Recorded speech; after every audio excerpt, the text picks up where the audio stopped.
Ƙungiyar AU ta bi sahun ECOWAS wajen dakatar da Mali saboda juyin mulki.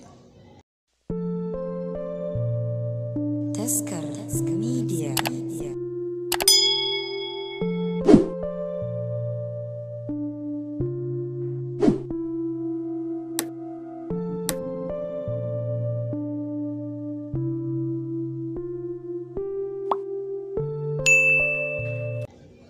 Ƙungiyar Tarayyar Afirka ta AU ta sanar da dakatar da ƙasar Mali daga zama mambarta cikin gaggawa sakamakon juyin mulki sojoji karo na biyu da ƙasar ta gani a cikin watanni 9.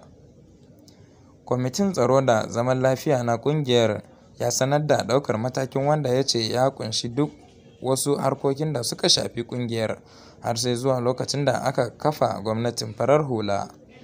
Wannan mataki na zuwa ne bayan ƙungiyar ECOWAS ta ɗauki irin wannan mataki sakamakon taron shugabanni da ya gudanar a ƙasar Ghana, wanda ya samu halartar shugaban soji Assimi Goïta.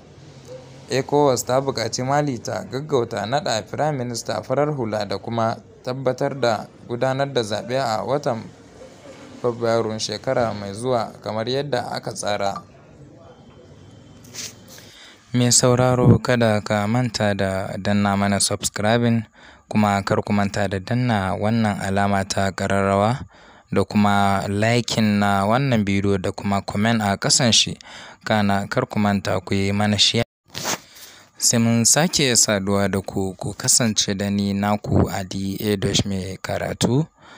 Na gode, sai mun sake saduwa da ku a bidiyon mu na gaba inda za mu kawo muku wani sabon shiri insha Allah. Mun bar ku lafiya. Kada ku manta subscribing da kuma liking da alamar ƙararrawa. Mun gode.